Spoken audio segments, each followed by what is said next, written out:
रांची में वोटिंग समाप्त हो गई है और अब जो प्रत्याशी हैं उनकी बेचैनी बढ़ रही है। जाहिर सी बात है, जब आप परीक्षा लिखते हैं और उसका रिज़ल्ट क्या होगा उसको लेकर सभी परीक्षार्थी कहीं ना कहीं परेशान होते ही हैं। लेकिन ये भी पता चलता है कि आपकी तैयारी कैसी रही थी। और हमारे साथ इन्हीं तमाम मुद्दों के साथ बातचीत करने के लिए महुआ माझी हैं। ये रांची विधानसभा से झारखंड मुक्ति मोर्चा इंडिया घटक दल की प्रत्याशी रहीं। मैम, अब कितना रिलैक्स फील कर? सबसे पहले नमस्कार। रिलैक्स देखिए, हम लोग साल भर काम करने वाले लोग हैं।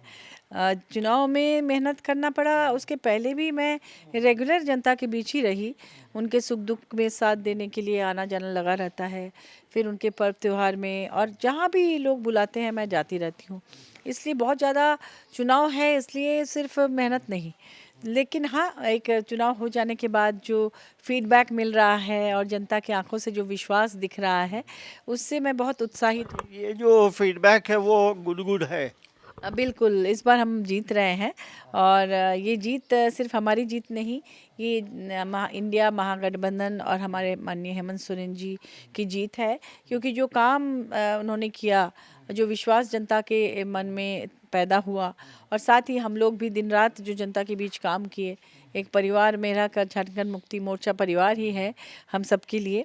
तो हम लोगों ने जो काम किया बिना कोई नेगेटिविटी फैलाए और पॉजिटिव चीज़ों को लेकर, आपने देखा होगा कि भाजपा के बड़े बड़े नेता आए हमारे राज्य में चुनाव के दौरान।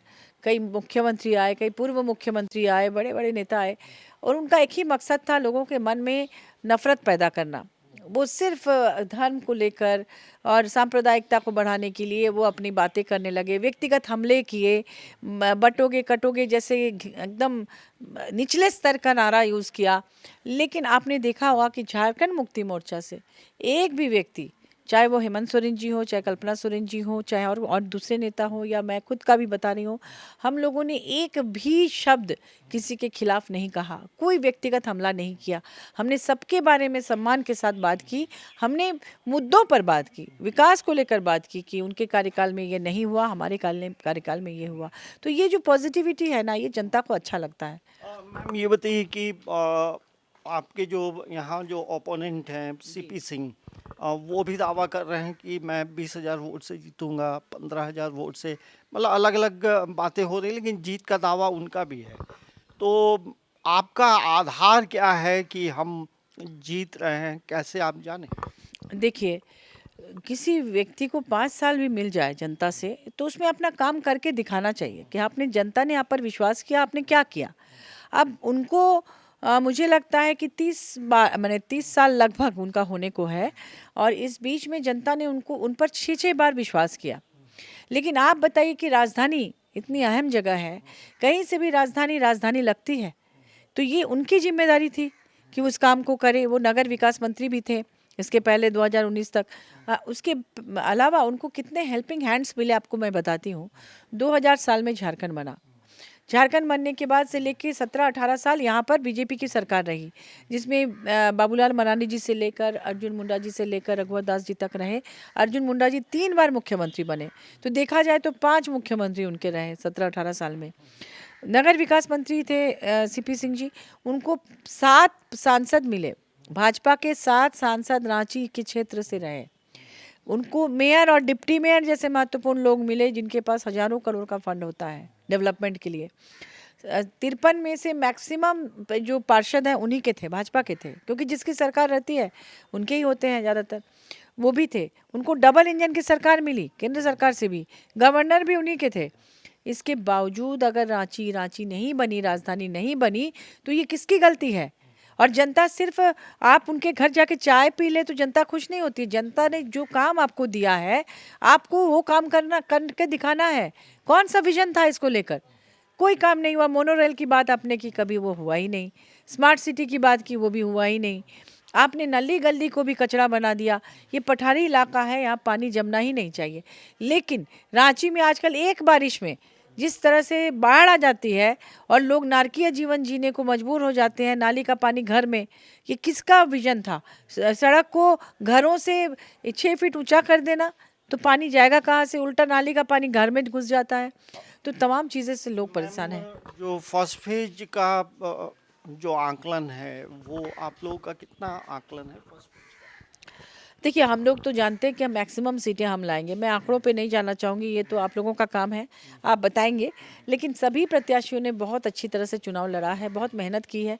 विशेष रूप से हमारे मुख्यमंत्री हेमंत सोरेन जी लगातार सिर्फ काम कर रहे हैं। वो आलतू-फालतू किसी चीज़ पर ध्यान नहीं दे रहे हैं, भले ही उन्हें तरह-तरह से परेशान किया जा रहा है। और इस चुनाव प्रचार में क्या कौन सी ऐसी घटना है जो आपको हमेशा के लिए वो याद रहेगी? अच्छी या बुरी? मतलब जो पॉजिटिव हो नेगेटिव हो ऐसी कोई घटना बता सकते हैं? पॉजिटिव ये है कि जनता ने, मैं रांची विधानसभा के लिए बात कर रही हूँ, कि बहुत सारे ऐसे लोग जो पहले भाजपा के वोटर थे, ये सोचकर कि भाजपा विकास करेगी और अपने उनकी जो बातें हैं उन पर टिकी रहेगी, लेकिन भाजपा पर माने असंतुष्ट होकर भाजपा से वो हमारे काम को देखते हुए, हमारे मुख्यमंत्री जी के काम को देखते हुए वो हमारी तरफ आए और उन लोगों ने कोई दिखावा भी नहीं किया। चुपचाप उन्होंने कहा कि आप निश्चिंत रहें, इस बार हम लोग आप ही को वोट कर रहे हैं, आप ही को चुन रहे हैं। और अलग अलग समुदाय के लोग, अलग अलग समाज के लोग, अलग अलग आकर, उनके अध्यक्ष लोग आकर मुझे आश्वस्त करके गए हैं कि हमें बस काम चाहिए और हमें पूरा भरोसा है कि आप हमारे लिए काम करेंगे। मैम मतलब पूरे चुनाव के दरमियान आप काफ़ी व्यस्त रहीं, लोगों से लगातार मिलना जुलना, भीड़ भाड़। अब थोड़ी खामोशी है, मतदाता मतलब जो सपोर्टर्स हैं उनकी भीड़ नहीं है। अब लाइफ स्टाइल क्या होता है? देखिए, खामोशी इसलिए है कि मैं, मेरे चुनाव के ठीक बाद मैं गांडी चली गई थी कल्पना सोरेन मैडम के साथ। वहाँ पर कुछ ऐसे बेल्ट हैं जहाँ पर मैं जाके काम कर रही थी, अलग बेल्ट में, उनके साथ नहीं बल्कि अलग अलग बेल्ट में हम लोग काम कर रहे थे। तो इसी के कारण मैं यहाँ थी नहीं, तो मैं थी नहीं इसीलिए यहाँ भीड़ कम है। मैं जब आ गई हूँ तो आज किसी को पता नहीं कि मैं हूँ। हालांकि आज भी मैंने बहुत सारा ऐसा काम निपटा रही हूँ जाकि, क्योंकि इसके बाद फिर व्यस्त हो जाऊँगी, चुनाव रिजल्ट आने वाला है तो इसके चलते। तो भीड़ का मतलब है कि जो सार्थक भीड़ हो, सिर्फ भीड़ लगाने के लिए हम लोग भीड़ नहीं लगाते, जो काम करते हैं ऐसे लोग हमारे पास आते हैं। अब लाइफ स्टाइल अब क्या होता है? मतलब पहले था कि सुबह उठना है, इससे बात उससे बात, अब क्या हो, मतलब दिनचर्या अब क्या? देखिए, मेरे पास इतने इनविटेशंस हैं लोगों के कि अगर मैं वही कर लूँ तो मेरा सुबह से लेकर रात तक बीत जाए। कल भी मैं फील्ड में थी तो मेरे पास फ़ोन आ रहे थे, यहाँ शादी है, यहाँ ये। तो जनता चाहती है कि उनके सुख दुख में उनके साथ रहूँ और ये मैं कभी बंद नहीं करती। आज लगातार 10-15 वर्षों से मैं यही कर रही हूँ। उसके पहले भी मैं तो चूँकि लेखिका हूँ और समाज सेवी हूँ, एक्टिविस्ट हूँ, तो हमेशा उस समय तो रांची से बाहर भी हर जगह जाना पड़ता था। और अभी भी क्योंकि राज्यसभा भी मेरा है तो देश भर में कई जगह, यहाँ तक कि अमेरिका में शिकागो यूनिवर्सिटी ने भी इनवाइट किया हमें कुछ एमपीज़ को, तो वहाँ भी गई। फिजी गई मैं, वहाँ पर विश्व हिंदी सम्मेलन में। और देश के विभिन्न इलाकों में हमारे जो, मैं बहुत सारी कमिटीज़ में हूँ जिसमें coal mines and steel committee, women empowerment committee, ऐसे कई कमिटीज़ में मैं पार्लियामेंट में थी, स्टैंडिंग कमेटी वगैरह में।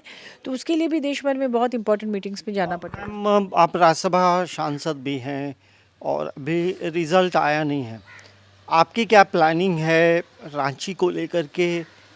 यदि चुनाव आपके फेवर में रिजल्ट्स आते हैं तो? देखिए, मैं हमेशा से अपने झारखंड को इस देश के नक्शे में नंबर 1 राज्य बनाना चाहती हूँ और ये हमारे माननीय मुख्यमंत्री हेमंत सोरेन जी का संकल्प भी है। तो उसमें मुझे लगा कि मुझे इसमें भी डायरेक्ट योगदान देना चाहिए, क्योंकि मैं झारखंड को बहुत अच्छी तरह से जानती हूँ, एक साहित्यकार के रूप में, एक समाज शास्त्री के रूप में, समाज सेवी के रूप में। तो मैंने हज़ारों गोष्ठियाँ यहाँ के बुद्धिजीवियों के साथ की हैं, हज़ारों जगह पे गई हूँ, विमेंस कमीशन चेयरपर्सन के रूप में पूरे झारखंड में घूमी हूँ, जेएमएम की महिला मोर्चा की केंद्रीय अध्यक्ष के रूप में झारखंड में पूरा घूमी हूँ और मैं जानती हूँ कि यहाँ कहाँ कैसे डेवलपमेंट हो सकता है। तो मैं चाहती थी कि मुझे विधानसभा में जाने का मौका मिले ताकि मैं यहाँ के पॉलिसी मेकिंग में भी अपनी भूमिका निभा सकूँ और विशेष रूप से अपनी राजधानी रांची को एक सुंदर शहर बनाऊँ, जहाँ पर यहाँ पर जैसे मैं बताती हूँ कि यहाँ देखेंगे कि ज़्यादातर घरों के बच्चे मेडिकल, इंजीनियरिंग, एमबीए वगैरह पढ़ाई के लिए बाहर चले जाते हैं। उसके बाद से अभिभावक अकेले हो जाते हैं, बाहर जाते हैं, वहीं नौकरी करते हैं, वहीं मान लीजिए आईटी सेक्टर में नौकरी कर रहे हैं तो मल्टीनेशनल कंपनी में वहीं रह जाएंगे बाहर, या विदेश भी चले जाते हैं। मेरा कहना है कि जब हमारा झारखंड इतना खूबसूरत है, यहाँ क्लाइमेट इतना अच्छा है, यहाँ इतनी खनिज संपदा है, किसी चीज़ की कमी नहीं है, हम अपने राजधानी में ही क्यों नहीं engineering college, medical college, MBA college सरकारी खर्च पे कराएं, ताकि उसमें कम पैसे में मिडिल क्लास फैमिली के बच्चे, लोअर क्लास फैमिली के बच्चे भी प्रतिभाशाली वहाँ जा सके। वो यहीं पर पढ़ेंगे, यहीं उनको आईटी सेक्टर बना के यहीं हम लोग रोजगार देंगे, और वो वहाँ पर मल्टीनेशनल कंपनी भी यहाँ आएगी, और वो यहीं जॉब करके बुढ़ापे में अपने माता पिता को अकेले ना छोड़कर अपने घर पे रह के जॉब करेंगे और झारखंड का विकास करेंगे। तो ये मेरा सबसे बड़ा सपना है। तो ये मैम, एक सवाल है कि आप राज्यसभा मेंबर भी हैं। अ, आपके पास राज्यसभा मेंबर होने के नाते अब तक आपने क्या क्या, कहाँ कहाँ कुछ कुछ काम आपने किया है और क्या प्लान है? देखिए, एमपी लैड का काम तो मैंने ज़रूरतमंदों के यहाँ किया। जैसे बहुत ऐसे आर्थिक रूप से कमज़ोर बच्चों के स्कूल्स हैं जहाँ पर उनके लिए बाथरूम वगैरह नहीं थे, वहाँ बनवाया। कहीं शेड नहीं था, भोजन कर रहे हैं हॉस्टल में तो खुले में कर रहे हैं, बारिश आ रही है, वहाँ शेड बनाया। कहीं बोरिंग नहीं थी पानी, इस बार पानी के लिए बहुत बोरिंग कराया क्योंकि पानी की बहुत ज़्यादा किल्लत थी। तो जहाँ पे ज़रूरतमंद लोगों को ज़रूरत थी, कहीं रोड, पतली सी रोड है, सड़क है एकदम कीचड़ में, लोग नाली में गिर जा रहे हैं, एक्सीडेंट्स हो रहे हैं, पानी में पता नहीं चल रहा है, तो ऐसे जगहों को ढूंढ ढूंढ कर मैंने काम किया। और सरना स्थल में सामुदायिक भवन नहीं है, खुले में कर रहे हैं। तो हर जाति धर्म के यहाँ जहाँ जिसको ज़रूरत थी उस काम को मैंने प्रायोरिटी दी। और दूसरी बात की पार्लियामेंट की बात जहाँ तक आप कह रहे हैं, राज्यसभा में मैंने क्या किया, तो वहाँ पे अपने मुद्दों को रखना पड़ता है, वहाँ बहस करनी पड़ती है। तो वहाँ पे मैंने चुन चुन के यहाँ के झारखंड के हित की बात की। जैसे नंबर 1 मैं बता रही हूँ, लेह लद्दाख में हमारे झारखंड के संताली आदिवासी सबसे ज़्यादा बीआरओ के अंडर में कॉन्ट्रेक्चुअल मजदूर बन के जाते हैं। 90% मजदूर उसमें संताल परगना के होते हैं। तो वहाँ पर BRO border road organisation, border area में जो कि सोल्जर्स के लिए भी रोड बनाते हैं, पुलिया बनाते हैं, काटते हैं, ज़मीन को लेवल करते हैं। ऐसे में एक्सीडेंट से, लैंड माइन्स विस्फोट से उनकी मौत हो जाती है बहुत बार। तो क्या होता है, उनके लिए ना तो कोई एक्सीडेंटल बेनिफिट है, ना उनके लिए कोई उनकी लाश को घर तक लाने के लिए उनके घर वालों को परेशान होना पड़ता है। तो इन मुद्दों को मैंने उठाया। बाद में राजनाथ जी ने कहा भी मुझे, माननीय डिफेंस मिनिस्टर ने, कि हमने लाशों को मैंने सरकार की तरफ से भेजने की व्यवस्था कर दी है मेरे कहने पे।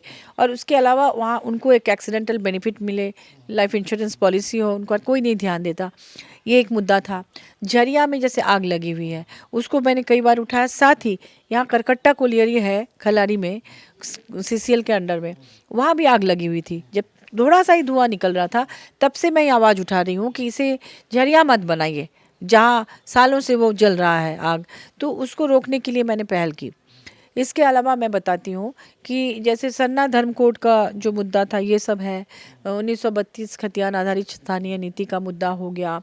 और ऐसे करके फिर वन अधिकार जो फॉरेस्ट कंजर्वेशन बिल आया, उसके लिए भी मैंने पत्र लिखा कि इसे न लाया जाए। लेकिन केंद्र सरकार ने विपक्ष की अनुपस्थिति में, जब मणिपुर मुद्दे पर हम लोग वॉकआउट कर रहे थे, उस मौके का फ़ायदा उठाकर केंद्र सरकार ने फॉरेस्ट कंजर्वेशन बिल को पारित करा दिया। और ना कोई बहस कराया कुछ। मैंने उसके लिए प्रोटेस्ट किया, लेटर भी दिया, लेकिन उन लोगों ने नहीं माना। तो ऐसे बहुत सारे मुद्दे हैं। अभी तत्काल सारे मुद्दे ध्यान भी नहीं हैं, लेकिन लगातार मैं इस तरह से यहाँ के मुद्दों को उठाती रही हूँ, यहाँ के लिए बोलती रही हूँ। और इससे मैम, ये अंतिम सवाल होगा, ये पूरे इलेक्शन में एक बात मैं कहना चाहूँगी। एचईसी का मुद्दा मैंने उठाया था।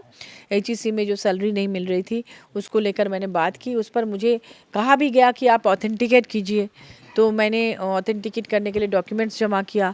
उसके बाद फिर से कहा गया कि नहीं, ये सफिशिएंट नहीं, फिर से कीजिए। फिर एडवोकेट जनरल की मदद लेकर फिर वहाँ से एचईसी से फिर बहुत मेहनत करके मैंने इतना मोटा दस्तावेज़ कलेक्ट करके, क्योंकि उन लोगों ने कह दिया कि हम लोग अखबार के कटिंग में जो छपा है उसे नहीं मानते हैं, हम लोग वीडियो रिकॉर्डिंग नहीं मानते हैं, यूट्यूब वाले नहीं मानते, तो फिर कहाँ से लाए। तो बहुत मुश्किल से सरकारी दस्तावेज़ कलेक्ट करके मैंने जमा किया। तो इस तरह से मैं लगातार मैंने मुद्दों को उठाती रही हूँ। हाँ मैम, ये पूरे इलेक्शन में कल 38 विधानसभा क्षेत्र में वोटिंग है। वहाँ हेमंत सोरेन का भी किस्मत जो है वहाँ दांव पे लगा है। 38 विधानसभा क्षेत्र में इंडिया घटक दल या जेएमएम को कितनी सीटें मिलेंगी? देखिए, जितना काम हुआ है झारखंड में अभी इस कार्यकाल में, और लेकिन उतना काम झारखंड में कभी नहीं हुआ था। इसको खाली लूटखंड बना के रख दिया था भाजपा वालों ने। अब उस काम को देखते हुए मुझे ऐसा लगता है, हम सबको लगता है कि इस बार हम लोग उम्मीद से ज़्यादा सीट लाएंगे। हाँ, अगर कहीं कोई देखिए ऐसे भाजपा तो लगातार धर्म वगैरह का बिना सिर पैर का मुद्दा लाकर ये लोग परेशान कर रहे हैं, घुसपैठ करके संताल परगना में माहौल ख़राब कर रहे हैं। लेकिन आप सभी जानते हैं कि अगर घुसपैठ होगा तो हमारे झारखंड से सटा हुआ कोई बॉर्डर इलाका है ही नहीं। घुसपैठ अगर हुआ भी होगा तो असम के रास्ते हुआ होगा। असम के मुख्यमंत्री झारखंड में आके झारखंड के मुख्यमंत्री को दोष दे रहे हैं। वो क्या कर रहे थे? मान लीजिए कि चाइना से कोई इंडिया में अगर प्रवेश करता है, किसी राज्य से ही करेगा, तो अगर वो चाइना वाले में वो राज्य को दोष देंगे तो ये हास्यास्पद है कि नहीं है? ये तो केंद्र सरकार की जिम्मेदारी है। तो वो खुद अपनी नाकामयाबी को हम पर थोप रहे हैं। और दूसरी बात कि अगर ऐसा हुआ भी है तो आपका जो ये होम डिपार्टमेंट क्या कर रहा है? अगर कोई विदेशी नागरिक आके यहाँ रह रहा है तो होम मिनिस्ट्री को चाहिए कि उनको तुरंत तत्काल आइडेंटिफाई करे और उनको देश निकाला दे या सजा दे। आप वो भी नहीं कर पा रहे हैं। और मैम, इलेक्शन के दरमियान बीजेपी ने आप पर भी एक आरोप लगाया था कि हम बांग्लादेशी होने का। जी। ऐसी बातें जब होती हैं तो क्या रिएक्शन होता है? देखिए, भाजपा के पास मैंने कहा ना कि कोई मुद्दा रहता नहीं, बचा हुआ है नहीं, इसीलिए कहते हैं। आपको पता होगा कि ये जो पूरा इलाका है ये बंगाल प्रेसिडेंसी का हिस्सा था ना, बहुत नज़दीक में 100 साल पहले था, उससे भी कम समय होगा। उसके बाद झारखंड बंगाल प्रेसिडेंसी से कट के बिहार बना और बिहार से कट के फिर 2000 साल में झारखंड बना। तो हम लोग इसी इलाके के हैं। और दूसरी बात कि मेरे पास 1932 से पहले का खतियान है। 1932 के खतियान में मेरे पास डोमिसाइल बना हुआ है। तो इसके बावजूद अगर वो कह रहे हैं तो वो खुद अपना प्रूफ देना कि वो वहाँ के हैं। इस तरह का जो आरोप लगता है, मन को कितना पीड़ा होता है? पीड़ा नहीं होता है, मुझे दया आती है ऐसे लोगों पर जो अपने विकास के मुद्दों को लेकर जनता के पास नहीं जा सकते। वो इस तरह की घटिया बात करके गुमराह करते हैं जनता को, इसलिए उन पर मुझे दया आती है। मैम, एक अंतिम सवाल, इस पूरे चुनाव प्रचार के दौरान कल्पना सोरेन का कद कितना बढ़ा है? काफ़ी बढ़ा है और एक्चुअल में उन्होंने ऐसे समय में पार्टी को एक सहारा दिया जिस समय पार्टी को मैंने बिखर जाए ऐसी साजिश रची गई थी। कई लोगों ने साजिश रची थी, अपने अंदर के लोगों ने भी साजिश रची थी, न सिर्फ बाहरी लोगों ने। और उन्होंने सोचा था कि इस तरह से हेमंत सोरेन जी को जेल में भेज देंगे और इस तरह से पार्टी के कुछ लोगों को अपनी तरफ कर लेंगे और पार्टी बिखर जाएगी। लेकिन ठीक उसी समय कल्पना सोरेन जी आई मंच पर और जिस तरह से उन्होंने सबको संगठित रखा, किसी को बिखरने नहीं दिया और पार्टी बल्कि उससे एक ऊंचाई पार्टी को मिली। इसलिए हम सभी उनको धन्यवाद एक अंतिम सवाल है कि उनका जो स्पीच होता था, क्या वो खुद तैयार करती थी या कोई एक्सपर्ट टीम होता था? क्योंकि मैं देखता था कि वो हिंदी भी अच्छा बोलती है, उड़िया भी बोलती है, बांग्ला में भी भाषण दे रही है और इंग्लिश में पत्रकारों से भी बातचीत कर रही है। तो ये देखिए, मैं बता रही हूँ, वो एक शिक्षिका थी और उन्होंने उनका एजुकेशन भी अच्छा है। तो और उनके फादर चूँकि फ़ौज में थे तो कई जगहों पे उनको रहने का मौका मिला। तो इसलिए वो अलग अलग जगह पे रही, उड़ीसा में भी रही। तो उड़ीसा में जब रही तो उड़िया सीख गई, है ना, वहाँ उनका पढ़ाई लिखाई भी हुआ है। और वो हिंदी और इंग्लिश, चूँकि वो खुद पढ़ी लिखी हैं और साथ में वो एक शिक्षिका भी है, स्कूल भी चलाती हैं, तो हिंदी और इंग्लिश तो ऑटोमेटिकली सीख गई। संताली भाषा वो जानती है। बांग्ला के बारे में मुझे पता नहीं, लेकिन मैं इतना जानती हूँ कि संताली अच्छा बोलती है क्योंकि उनका तो वो उसी मातृभाषा ही संताली है। वो उड़ीसा में जन्म हुआ है तो उड़ीसा की भाषा वो जानती है। इंग्लिश और हिंदी इसलिए जानती है कि खुद पढ़ी लिखी है और टीचर भी है। तो इन 4 भाषाओं में उनका जो दखल है, इससे हम लोगों को बहुत अच्छा लगा कि इससे क्या होगा, कनेक्ट करने में बहुत आसानी होती है लोगों को। जो जिस लेवल के हैं उसी लेवल के लोगों से वो बात करती है। मैम, 23 तारीख धीरे धीरे नज़दीक आ रहा है और धड़कनें कितनी बढ़ जाती हैं? देखिए, सच में मैं बता रही हूँ कि पिछली बार भी रिज़ल्ट आया तो मुझ में ना एक चीज़ है, ईश्वर ने दिया है कि मैं ये मान के चलती हूँ कि मेरे पास चैलेंजेस आते रहते हैं, मौके आते रहते हैं और अगर कोई मौका मेरे पास आया है तो कुछ और अच्छा करने के लिए आया है। तो मैं धड़कन अगर मुझे मिलता है तो मैं बहुत खुशी से उसका चैलेंज को स्वीकार करूँगी, काम करूँगी। ऐसे मेरे पास राज्यसभा भी है काम करने के लिए, तो और मैं एक राइटर हूँ तो इतना लेखन बाकी है कि मुझे कई लोगों ने मैंने कई बड़े राइटर्स ने मुझे कहा, जो एकदम एक तरह से मनीषी लोग, कि आप एक लेखिका हैं, आप क्यों पॉलिटिक्स में आ गई, क्यों समय बर्बाद कर रही हैं। ऐसे कई लोग मुझे कहते हैं कि आपके पास इतना बड़ा ये है लेखन का, वो तो बहुत प्रेस्टिजियस चीज़ है, तो लोग कहते हैं कि इतने दिन में आपकी कितनी किताबें आ जाती हैं, आप पॉलिटिक्स में समय बर्बाद करिए। तो मेरे पास इतना काम है ना कि मुझे लगता है कि अगर ये मौका आता है, ईश्वर चाहते हैं कि मैं रांची की जनता की सेवा करूं, झारखंड के लोगों के लिए काम करूं, तो ईश्वर खुद मुझे ये मौका देंगे, जनता मौका देगी, तो मैं उसे सहर्ष स्वीकार करूंगी और तन मन धन से काम करूंगी। और अगर नहीं करती है तो कोई बात नहीं, मेरे पास राज्यसभा का काम है ही, उस प्लेटफॉर्म से मैं झारखंड के लिए काम करूंगी। और मेरे पास लेखन भी है, मैं एक सोशियोलॉजिस्ट भी हूँ, राइटर भी हूँ, तो काम करने वालों के लिए कोई भी ऐसे धड़कन होना ही नहीं चाहिए, मुझे ऐसा लगता है। ये देखिए, ये महुआ मांझी ने एक साफ शब्दों में कहा है कि यदि रिजल्ट्स इनके फेवर में आते हैं तो रांची के लिए वो बेहतर प्लानिंग करके बैठी है। ऐसे इनके हाथों हाथों में लेखनी भी है, क्योंकि राइटर भी हैं। तो अब राज्यसभा अभी 4 साल का वक्त बचा है, तो बहुत बेचैनी, बहुत धड़कनें नहीं बढ़ रही हैं। लेकिन ये ज़रूर है, ईश्वर पर भरोसा है कि रिजल्ट्स जो हैं इनके फेवर में आएंगे और रांची की तस्वीर बदलने का इन्होंने प्रण लिया है। समाचार प्लस के लिए कैमरामैन नवल के साथ अंजनी कुमार, रांची।